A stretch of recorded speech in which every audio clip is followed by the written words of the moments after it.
Bonsoir à toutes et à tous, ravi de vous retrouver. Alors au sommaire de cette édition, on commence avec ce qui a fait réagir tout le week-end, l'action des militants de Nous Toutes qui a interrompu le spectacle d'Harry Habitant, humoriste accusé de viol, une action féministe suivie d'une expulsion violente par certains spectateurs et par la sécurité, où plusieurs militants, dont notre journaliste Lisa Lapp, ont été frappés. Mais ce qui a choqué encore davantage, c'est la réaction de Brigitte Macron, première dame, qui a publiquement insulter les militantes en les traitant, je cite, de sales connes.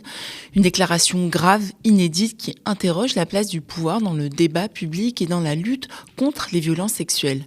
On parlera ensuite d'une autre alerte démocratique, la journaliste de rue 89 Lyon, Marie Allénou, interdite d'entrer au meeting du Rassemblement national à Villeurbanne, blacklistée par le parti, même après une inscription validée, une décision qui pose frontalement la question de la liberté de la presse, du pluralisme et du droit d'informer en période électorale. C'est tout de suite sur Toujours Debout.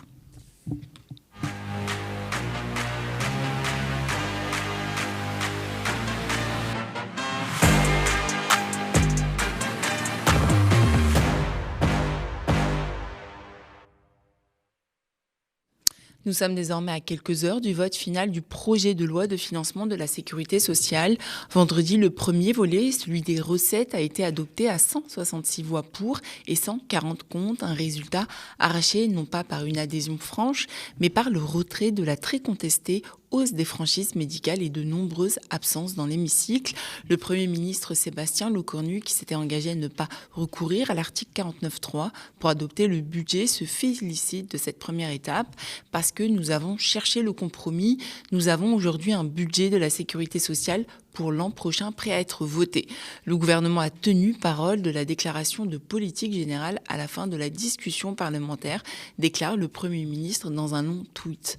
Demain, l'Assemblée vote la partie dépenses du PLFSS, celle qui inclut notamment la suspension de la réforme des retraites, mais son adoption est loin d'être garantie. À droite, c'est un non net. Horizon votera contre, les Républicains aussi. Bruno Retailleau estime que ce texte n'est pas votable.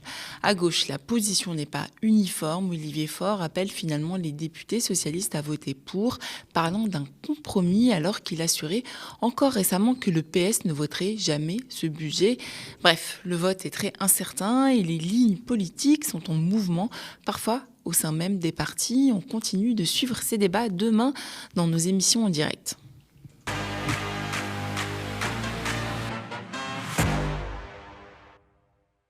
Plus de 2300 scientifiques et médecins alertent contre un projet européen de simplification de la réglementation sur les pesticides. Ce mercredi 10 décembre, la Commission européenne entame l'examen du paquet réglementaire Omnibus 7. Sous couvert de simplification, ce texte vise à supprimer l'obligation de réévaluer les pesticides auxquels doivent se plier les industriels. Une procédure pourtant essentielle, rappellent les 2300 signataires dans une lettre ouverte.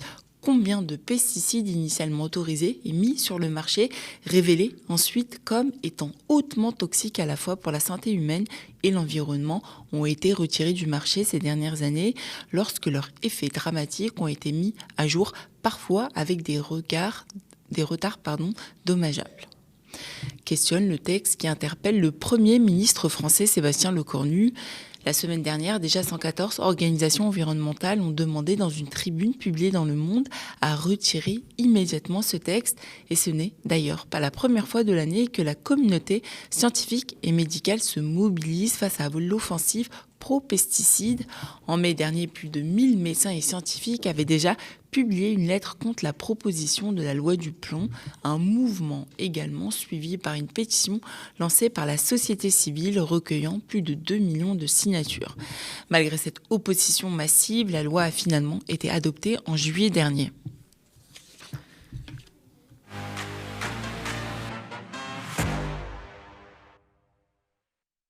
Cette histoire interroge notre rapport en France à l'accueil ou au rejet des personnes exilées.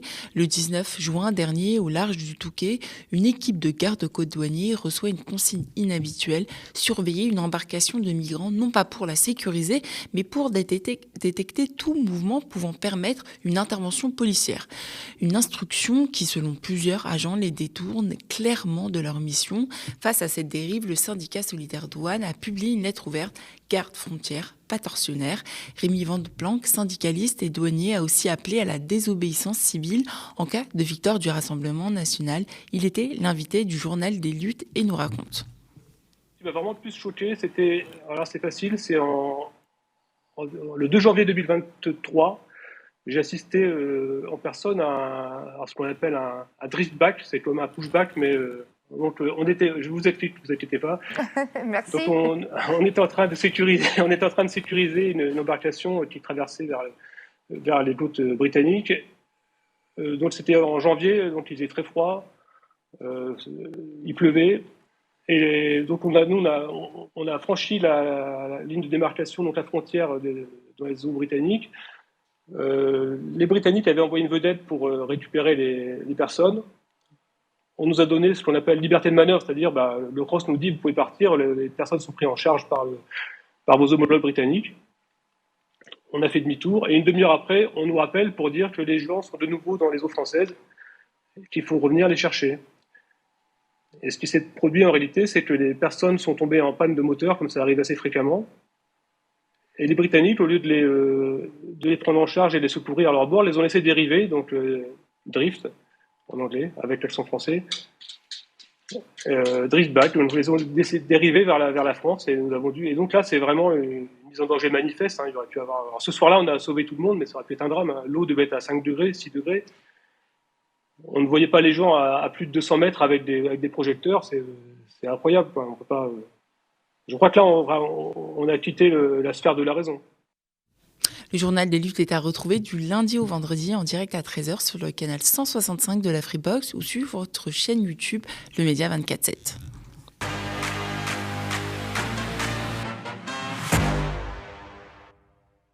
Voilà pour votre revue d'actualité. La soirée du 6 décembre 2025 pour le spectacle d'Harry habitant aux Folies Bergères dans le 9e arrondissement de Paris a été interrompue par des militants du collectif Nous Toutes et Nous Toutes Paris Nord. Elles ont scandé Harry habitant violeur. Pour rappel, l'humoriste avait fait l'objet d'une mise en examen pour viol en 2021, mais la justice a rendu un non-lieu en 2024, confirmé en appel début 2025. Lors de cette intervention, ce qui a particulièrement enflammé l'opinion, c'est la présence en coulisses de Brigitte Macron et de sa fille Tiffaine Ozière, photographiées toutes les deux aux côtés de l'humoriste. Un geste vu par beaucoup comme un signal politique et une forme de mépris envers les mobilisations féministes et les victimes de violences. Mépris que la première dame de France a d'ailleurs affiché ouvertement devant les caméras. On écoute. Oh là là, ça va, t'es comment? J'ai peur. T'as peur de quoi? De tout. Mais là, tu sais, les sales connes, on va les foutre Tu dehors. crois? C'est ce que j'ai fait hier, moi. Ouais, Robert, il était là. Bah oui. C'est pas possible. Surtout des bandits masqués. Ouais. Ah, pardon. C'est combien de temps? Tu fais combien de temps? C'est 1h20, 1h25, tout dépend. S'il y a un vrai happening, on verra, s'il y a une embrouille. Lors de cette soirée des militantes, et une de nos journalistes dénonce les violences subies, bousculades, insultes, coups de la part de spectateurs et de la sécurité. Pour en parler, on reçoit aujourd'hui une militante du collectif Nous Toutes et Lisa Lapp, notre consoeur aux médias, qui était sur place ce soir-là.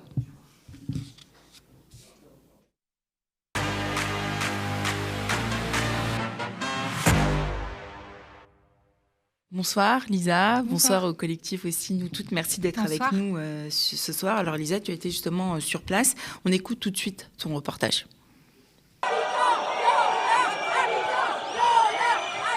L'action ce soir, elle est essentielle parce que Nous Toutes et le comité Nous Toutes Paris Nord refusent de voir se dérouler sans réaction la réintégration médiatique et professionnelle d'un homme qui est accusé de viol depuis 2021. En fait, nous, ce qu'on constate sur les plateaux télé, c'est vraiment la complicité et le traitement médiatique qui est fait, qui assimile en fait non-lieu et innocence. Alors que nous, c'est important pour nous de rappeler qu'un non-lieu n'est pas un acquittement. Un non-lieu, c'est juste la fin des poursuites. C'est super important de pointer l'impunité, c'est super important aussi de pointer le traitement qui est fait par Harry Habitant lui-même, mais également par les médias et les journalistes de cette affaire, puisqu'il ne cesse de répéter qu'il est innocent, sauf qu'on sait qu'en France, énormément en fait, de victimes soit portent plainte ou ne portent pas plainte, mais quand elles portent plainte, beaucoup de victimes en fait, ne voient pas leur agresseur ou leur violeur condamné.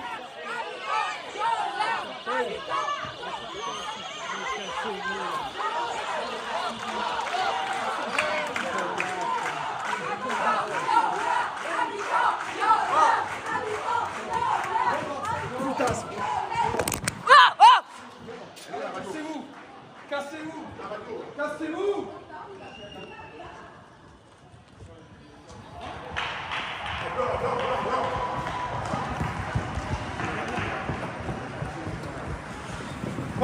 Tiens, retourne voir s'il y en a d'autres. Ne poussez pas, c'est la presse. C'est la presse. Je suis journaliste.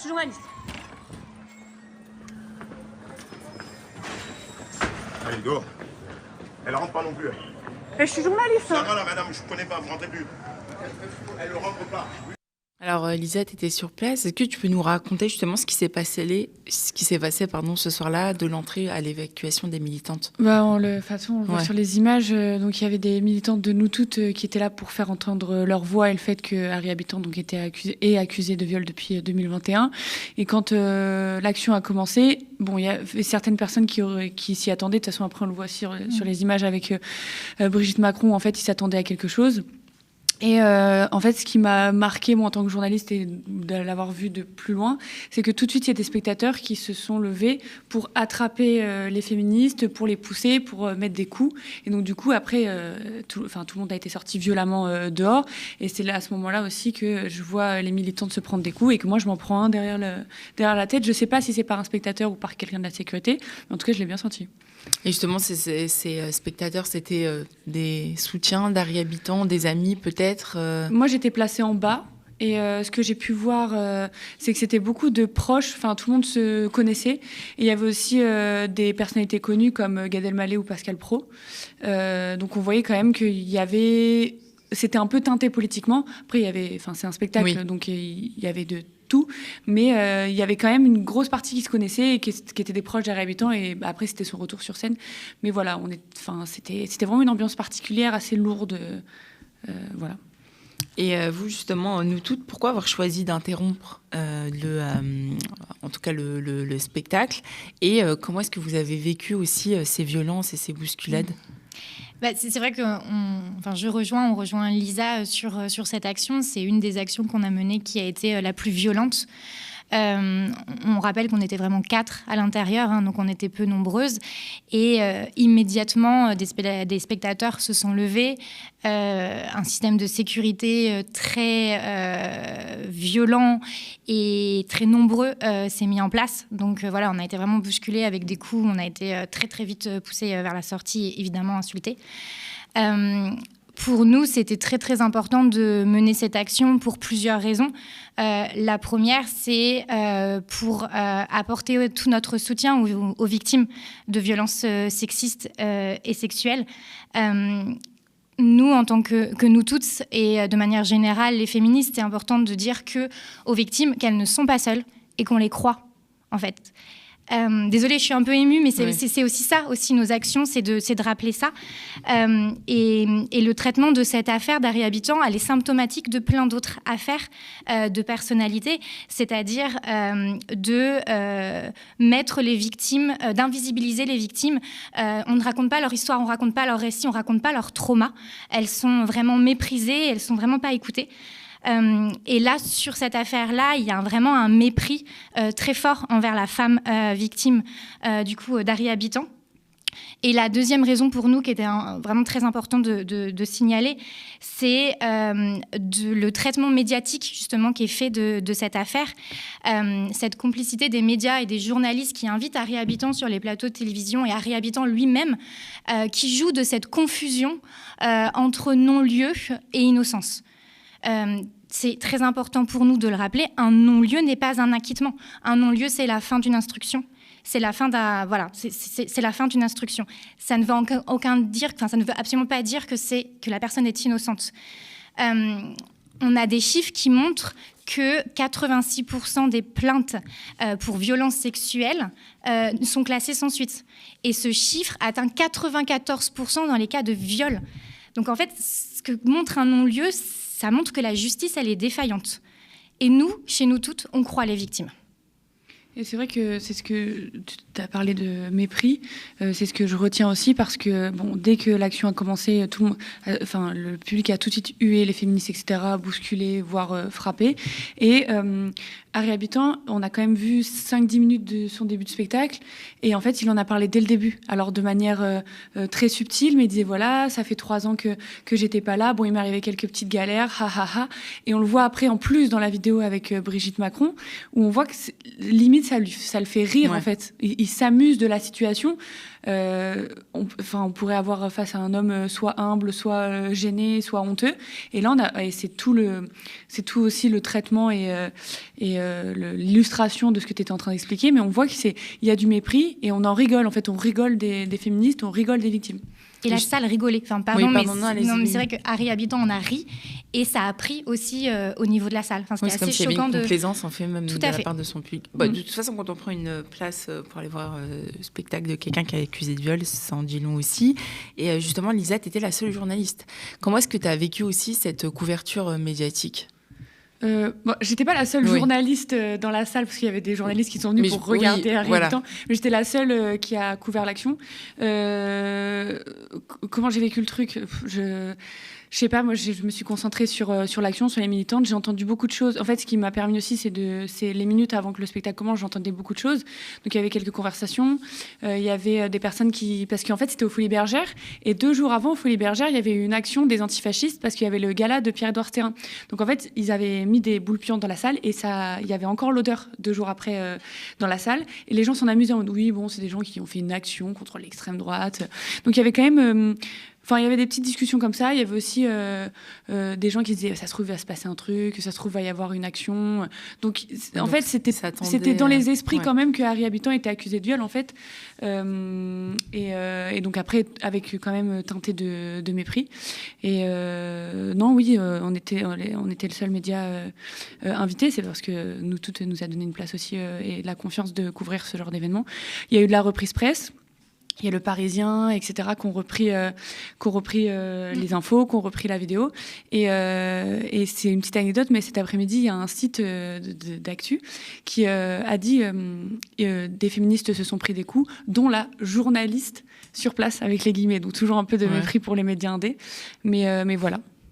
Et justement, je cite, il y a les sales connes, on va les foutre dehors. Donc c'est une phrase que Brigitte Macron a osé dire aussi, en coulisses à l'encontre des militantes féministes de nous toutes. Qu'est-ce que ça signifie de la part, pour vous, d'une première dame de France ? Est-ce que c'est pas non plus aussi un signal politique fort qui est envoyé dans un contexte où l'État prétend lutter contre les violences sexuelles ? Oui. Déjà, on est extrêmement choqués et scandalisée par les propos de Brigitte Macron. Des propos qui sont quand même graves et lourds. C'est insultant. C'est insultant. Ça vient avec évidemment une vidéo où on voit un soutien inconditionnel pour Harry Habitant. Ça en dit long sur sa vision et sur son traitement des violences sexistes et sexuelles. Mais ce qui est aussi important de dire, c'est qu'au-delà de nous insulter, nous, en tant que militantes féministes, c'est vraiment une insulte aux personnes qui sont victimes de violences sexistes et sexuelles. C'est ça qui est extrêmement grave, c'est qu'elle envoie un message politique qui dit « Taisez-vous, on ne vous croit pas, vous êtes des menteuses et moi j'ai choisi mon camp. J'ai choisi le camp des puissants qui protègent les puissants. » Donc voilà, c'est vraiment très inquiétant. Cette réaction, elle n'est pas forcément étonnante puisqu'elle vient confirmer aussi la politique de son mari depuis son premier quinquennat qui ne cesse d'ignorer les victimes de violences sexistes et sexuelles, qui au-delà de les ignorer, les insulte également. pour ne citer peut-être qu'un exemple parmi tant, on se rappelle de la vidéo d'Emmanuel Macron qui, à propos de Gérard Depardieu, qui cite « Il rend fier la France », alors que c'est un homme qui est accusé par plus de 20 femmes de viol, qui a été condamné pour agression sexuelle, et on voit toute son admiration pour un agresseur et un violeur. Brigitte Macron, c'est vraiment un crachat en fait qu'elle fait sur la lutte féministe, sur les victimes, sur toutes. Moi, je pense aussi à toutes les assos aussi de terrain, les assos féministes, mais toutes les assos de terrain qui tous les jours reçoivent des femmes victimes de violences, des proches. Je pense à toutes ces familles aussi de féminicides. Enfin, c'est extrêmement grave, c'est extrêmement choquant et inquiétant. Et on rappelle que les associations que tu cites, pour ne citer que le planning familial, mais encore plein d'autres, d'accueil de la parole des femmes victimes, etc., c'est des assos qui, en ce moment, font des cris vraiment d'alarme et d'alerte en disant on n'a plus de subventions parce que l'État les coupe. Donc, notamment, première chose, les associations pallient le manque de l'État dans son rôle de service public. Et en plus, derrière, double peine, coupe les subventions accordées à ces associations-là qui peuvent de moins en moins, du coup, faire leur travail. Je me rappelle de l'alerte du planning familial il y a quelques mois qui disait... En fait, si on nous coupe les subventions, on ne va plus pouvoir faire notre action sur le terrain. Et leur action sur le terrain, c'est quand même de recueillir la parole, faire de l'éducation à la vie affective et à la sexualité et recueillir pour mettre en place toutes les démarches autour de l'IVG. Donc c'est quand même très très grave parce que normalement, c'est le rôle de l'État de faire ça et elles font à la place de l'État. Et en plus, les subventions en moins. Brigitte Macron se serait, on va dire, justifiée. Elle a été interrogée, enfin en tout cas son entourage a été interrogé par l'AFP et assuré qu'il ne fallait pas, je cite, voir dans cet échange qu'une critique de la méthode radicale employée par ceux qui ont perturbé, masqué le spectacle d'Harry Habitant pour empêcher que l'artiste se produise. Et aussi, Brigitte Macron n'approuve pas cette méthode radicale. Donc finalement, en fait, votre action, vous aviez tort. Comment est-ce que vous recevez selon elle, comment est-ce que vous receviez cette justification ? Peu importe ce qu'on fait, on a très souvent tort en tant que féministe. Il y a plein de choses qui m'interrogent dans cette réaction-là. La première, c'est radical. Enfin, qu'est-ce qui est radical dans cette action ? Qu'est-ce qui est radical à aller interrompre un spectacle en scandant un slogan dans une société où toutes les 2 minutes 30, on a un viol et une tentative de viol ? Enfin, où est la radicalité, où est la proportion en fait ? On est toujours très étonnés de voir ces réactions disproportionnées face à des actions de 4 militantes qui sont entrées dans un théâtre, là où les chiffres sur les violences sexistes et sexuelles ne font qu'augmenter, là où on ne compte plus nos mortes, là où on subit des violences absolument partout, dans toutes les sphères, au foyer, au travail, dans la rue, enfin partout. Donc voilà, je m'interroge beaucoup sur ça et du coup, quand on désapprouve une action, on insulte les féministes et on insulte les combats qu'elles défendent. Je vois pas ce qui est décontextualisé. Et c'est ici. Pas aussi la première fois, enfin peut-être que tu le confirmeras, Lisa, vu que tu traites beaucoup de ces sujets-là, c'est pas aussi la première fois que des féministes sont violentées dans l'espace public. J'ai l'impression que c'est aussi un peu monnaie courante. Tout à fait. On remarque déjà de manière générale, comme tu disais, Lisa, une répression envers les militants et les militantes qui ne fait qu'augmenter de manière générale, et notamment envers les militantes. Pour le rappeler, le 25 novembre dernier, c'est quand même une des premières manifestations féministes, en tout cas un 25 novembre, qui a été marqué par des violences policières, avec une intervention de la Bravem, là où il y a quelques années, on n'avait pas ces dispositifs-là, ces dispositifs qui sont encore une fois disproportionnés par rapport à des batucadas et des chants dans la rue. Donc en fait, voilà, ça va dans la continuité d'une répression militante très forte, et envers les féministes aussi. C'est une méthode très classique en fait de la part du pouvoir que de critiquer la méthode, de critiquer l'action plutôt que le fond, parce qu'en fait c'est le pouvoir réprime, les gens essayent de s'exprimer, le pouvoir n'écoute pas, méprise, donc les gens vont faire des actions de plus en plus visuelles, et encore on parle de 4 militantes dans un théâtre qui disent « Oh, ce serait peut-être bien que tout le monde se rappelle que cette personne est accusée de viol ». Donc on parle de ça, remettre les choses un peu, voilà. Et donc voilà, critiquer la teneur et la portée et la méthode des actions, c'est malheureusement très classique. C'est de plus en plus autorisé, ces critiques-là, c'est de plus en plus partagé. Enfin, je veux dire, c'est aussi lié à toute la montée fascisante et de la répression des militants, militantes, que ce soit féministes, écolos, dans les quartiers, enfin, antiracistes. C'est malheureusement quelque chose qu'on voit depuis des années. Donc, ce qui les dérange, en fait, à ces gens-là, c'est que les militants et les militantes ne les laissent pas faire leur vie comme si de rien n'était. Et donc, du coup, on touche à quelque chose d'extrêmement animal. On voit, de toute façon, c'est vraiment des réactions. Quand j'ai vu les spectateurs se lever pour attraper les féministes, c'est vraiment un truc de « Ah là, vous touchez un truc qu'on n'a pas envie que vous touchiez ». Et donc, c'est peut-être là, à ce moment-là, que le militantisme, en fait, c'est le nerf de la guerre, en fait, le militantisme, c'est de toucher là où les gens n'ont pas envie que ce soit touché. On l'a vu sur plein d'autres manifestations et plein d'autres combats politiques. Donc, c'est peut-être là où les militants et les militantes peuvent se dire « Ah bah, peut-être qu'on avait raison, parce que là, en fait, on vous a dérangé, quoi ». Vous voulez réagir là-dessus Non, Ouais. oui, je suis tout à fait d'accord. C'est vraiment le refus, enfin nous en tant que nous toutes, c'est vraiment le refus de voir se dérouler en fait la poursuite de la fameuse carrière brisée, qui n'est vraiment pas brisée d'Harry Habitant, sa réintégration médiatique, professionnelle. Mais il y a eu un retour express, malgré l'affaire, très quand même. express, alors que il est accusé de viol, alors que dans son spectacle, il s'appuie quand même sur cette histoire pour en faire des blagues.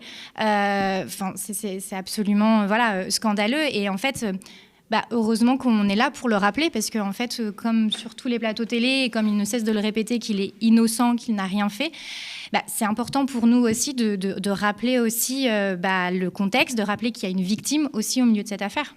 C'est quoi le problème, en fait ? Le problème, c'est le fait qu'il ait accusé le viol, ou le problème, c'est que des gens vont lui reprocher qu'il est accusé de viol, en fait. Donc, tout ça, cette vidéo, elle est étrange et pas surprenante, mais c'est quand même un choc de voir ça. Et là, pour s'en dépatouiller, je sais pas comment on va faire, mais à voir le bruit que ça fait. En tout cas, nous, on lâchera pas évidemment aux médias pour regarder tout ça. Merci Lisa. Et peut-être un dernier mot, nous toutes, pour conclure cet échange, peut-être sur quelles sont finalement en fait les solutions. Est-ce qu'il n'y aurait pas potentiellement une charte à mettre en place, enfin, quelque chose selon vous ? Il y a beaucoup de choses à faire. Je pourrais parler de la prévention, comme tu disais, de l'éducation à la vie affective.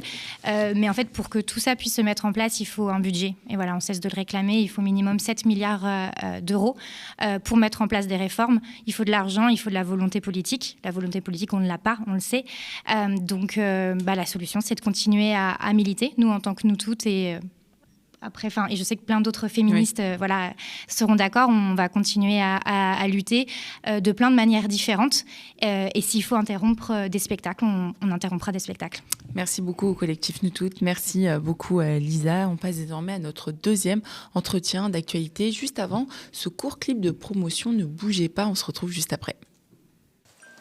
Salut la technique, on a un reportage là dans 20 minutes, il y a un gros mouvement social, il faut qu'on parte avec une caméra. Je sais pas si vous avez quelque chose à nous prêter. En vrai, là, ça va être chaud, parce qu'il y a 2 directs par jour. Et on a 3 entretiens à tourner, on a de l'étalo aussi. Enfin, il y a plein d'émissions aujourd'hui.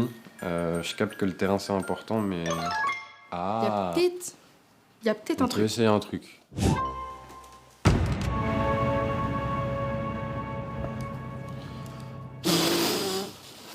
Bon, c'est pas une caméra. Ça prend des photos à l'ancienne, hein. Ouais. Tu fais 25 images, t'as 1 seconde. T'en refais 25, t'as 2 secondes. Ça. Non, mais ça va aller, je vais partir avec mon téléphone plutôt. Aux médias, ça fait longtemps qu'on ne croit plus au Père Noël, mais on sait qu'on peut compter sur vous. Cette année, offrez-vous une information indépendante et engagée. Faites un don défiscalisé à hauteur de 66%. Du média, la journaliste Marie Allénou de rue 89 Lyon s'est vue refuser l'entrée du meeting de lancement de campagne du Rassemblement national pour les métropolitaines dimanche 7 décembre dernier. Malgré une inscription confirmée comme membre du public et une demande d'accréditation presse en amont, son nom figurait sur une liste estampillée pas accréditée. Elle n'a donc pas pu couvrir la réunion ni accéder à la conférence de presse. Rue 89 Lyon dénonce une mise sur liste noire d'un média et appelle le Rassemblement national à restaurer la pluralité de la presse. Pour rappel, la loi de 1880 garantit la liberté d'information et la presse en démocratie. Les partis peuvent gérer les les accréditations pour des espaces privés, mais refuser l'accès à un média pour la simple couverture d'un événement public soulève de graves questions de pluralisme. Pour rappel, des organisations de journalistes ont condamné des refus d'accréditation politique récemment, un fait de plus en plus signalé. Avec nous, Marie Alinou, journaliste chez Rue 89 Lyon, pour en parler.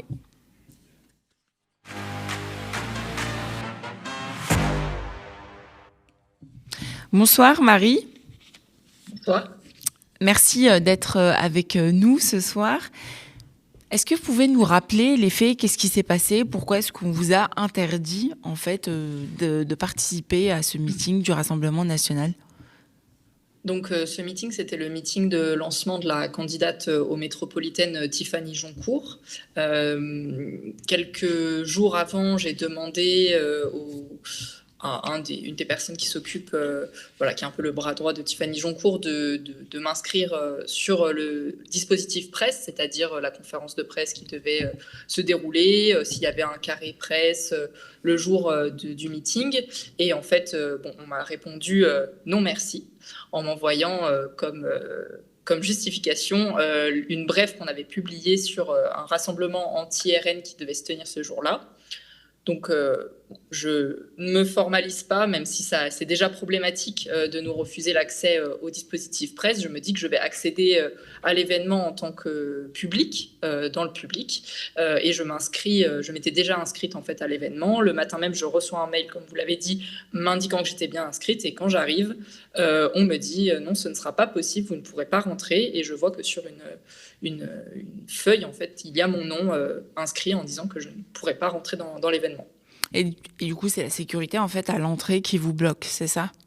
C'est même pas la sécurité, c'est un ancien candidat local qui tenait la table des inscriptions en fait, qui me dit non, c'est pas possible. Il appelle le service de sécurité ou en tout cas le service d'organisation qui confirme bien, sur ma demande, que je ne peux pas rentrer, et je lui demande de confirmer qu'il refuse bien l'accès à une journaliste. Je monte ma carte de presse, je lui demande de confirmer qu'il refuse bien l'accès de l'événement public à une journaliste, et il me le confirme.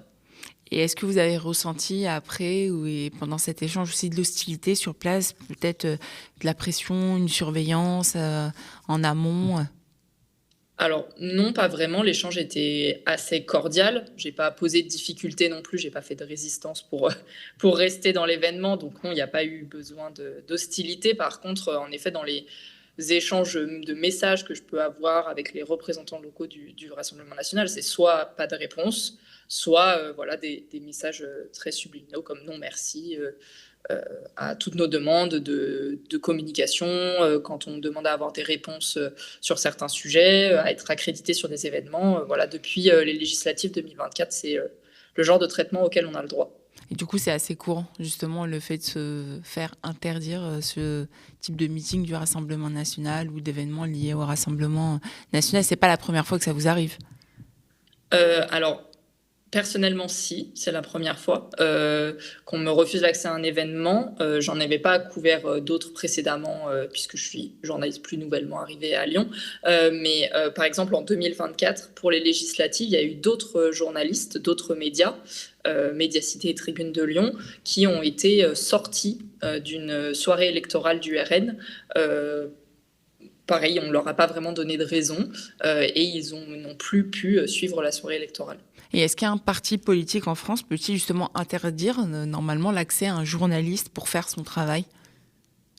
Alors, dans la loi, je ne crois pas que ça soit formellement interdit. En tout cas, on ne va pas pouvoir porter plainte contre le Rassemblement national. Par contre, nous, on trouve que ça pose un grave problème de liberté de la presse et au-delà de la liberté de la presse, du droit à l'information des lecteurs et lectrices.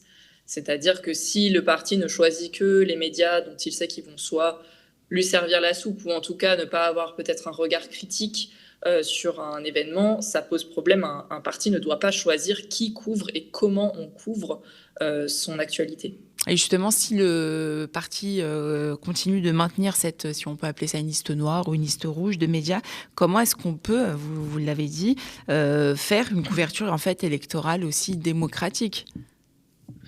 Nous, c'est compliqué. Alors, pour expliquer peut-être un peu plus aux téléspectateurs, donc Rue 89 Lyon, c'est un média en ligne, indépendant à Lyon, et on a pour particularité que depuis 2011, donc notre création, on s'intéresse de très près à ce que fait l'extrême droite, notamment l'extrême droite radicale à Lyon, mais aussi l'extrême droite électorale. Donc, on est un média connu pour ça, pour le fait d'enquêter sur l'extrême droite. Donc on pense que ça peut expliquer la raison pour laquelle le Rassemblement national a refusé l'accès, que j'accède à son meeting. Et moi, plus particulièrement, je suis en charge de ces questions depuis 2022.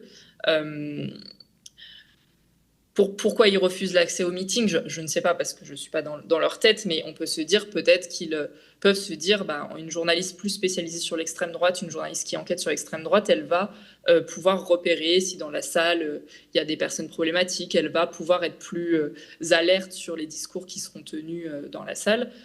Et donc oui, en effet, ça empêche une couverture peut-être plus critique ou plus contextualisée de l'événement. Et qu'est-ce qu'on peut faire ? Nous, là, actuellement, on a donc communiqué publiquement sur cette interdiction de rentrer dans le meeting en espérant que le Rassemblement national revienne sur sa position. Et ensuite, nous verrons s'il y a des modes d'action plus collectifs avec des confrères, consoeurs pour rétablir cette atteinte à la liberté de la presse. Et selon vous, est-ce que justement ça veut dire que le Rassemblement national avait des choses à cacher ? Peut-être que ce meeting, il y avait énormément de choses à dire et du coup, ils ne voulaient pas de la présence de journalistes qui pourraient justement être critiques envers eux. En tout cas, ils n'avaient pas envie d'être présentés sous un jour critique, ça c'est sûr, mais je pense que c'est symptomatique en fait du positionnement du Rassemblement national de manière générale, pas que le Rassemblement national du Rhône, sur la presse. C'est-à-dire, ils ont depuis toujours un problème avec la liberté de la presse. Ils ont du mal à ce que les journalistes aient un discours critique sur qui ils sont, sur leur passé, sur leurs militants. On sait qu'en 2024, il y a eu des journalistes qui ont enquêté sur leurs candidats, ce qui a pu leur mettre des bâtons dans les roues dans l'accession au pouvoir, dans la création d'un plus grand groupe à l'Assemblée nationale. Et donc, oui, en effet, ils craignent les journalistes notamment qui enquêtent sur eux. Et justement, est-ce que vous savez s'il y a eu d'autres antécédents ou plutôt qu'en est-il aussi de cette présence de l'extrême droite à Lyon et du fait qu'ils ne veulent pas avoir de médias qui ne vont pas dans leur sens ? Alors, à Lyon, nous, on a une situation particulière qui est que pendant longtemps, l'extrême droite, on va dire électorale, était assez faible. On a peu d'élus locaux du Rassemblement national, on n'a quasiment jamais eu de députés jusqu'en 2024 issus du Rassemblement national. Par contre, à l'inverse, c'est une continuité, mais on avait une extrême droite radicale qui était très forte, donc extrême droite violente, des groupuscules identitaires, nationalistes, qui sont pour certains nés à Lyon, ou en tout cas qui ont rayonné depuis Lyon sur toute la France, Génération identitaire, le Bastion social. Et en fait, on a vu que des cadres de ces mouvements ont fini chez le Rassemblement national, donc des cadres lyonnais. Lyon a une histoire particulière sur l'extrême droite. On avait aussi Bruno Gollnisch, qui était le numéro 2 du Rassemblement national, qui était professeur à Lyon 3, élu à Lyon. Je ne sais plus où je voulais en venir avec tout ça, mais en tout cas, oui, Lyon a une histoire particulière sur l'extrême droite. Et là, on voit depuis que le RN prend des proportions assez grandes en France, qu'à Lyon aussi, ou en tout cas dans la périphérie lyonnaise, on a une montée en puissance du Rassemblement national avec une possibilité de remporter des mairies en 2026, de remporter des sièges au conseil municipal de Lyon alors qu'aujourd'hui ils n'en ont pas. Et je pense que aussi dans cette dynamique dans laquelle ils sont maintenant, ils n'ont pas envie qu'on vienne leur mettre des bâtons dans les roues, ou en tout cas que des journalistes enquêtent sur eux, sur possiblement leurs liens avec des milieux identitaires. Il y a déjà eu plusieurs articles de sortie sur Tiffany Joncourt, les coups de main qu'elle aurait reçus de militants identitaires pour sa campagne législative en 2024, aussi le passé de son mari. Donc voilà, il y a plein de fils à tirer et ils ne veulent pas qu'on les tire, évidemment. Et justement, comment est-ce qu'on peut soutenir ces médias indépendants qui luttent contre l'extrême droite à Lyon et avec cette montée, comme vous l'avez dit, qui pourrait aussi avoir un impact sur les prochaines municipales ? Déjà, je dirais que la première des choses, c'est de relayer notre travail quand on sort des enquêtes, des articles, ou même là, par exemple, le fait qu'on ait été refusé de l'entrée au meeting. Donc ça, c'est un premier point. Et puis évidemment, nous, on vit principalement des abonnements et des dons. Donc pour qu'on puisse continuer ce travail, on a besoin du soutien de nos lecteurs et de nos donateurs. Merci beaucoup, Marie. Merci pour l'invitation. Merci d'avoir répondu à notre invitation. Et c'est la fin de cette édition de Toujours debout.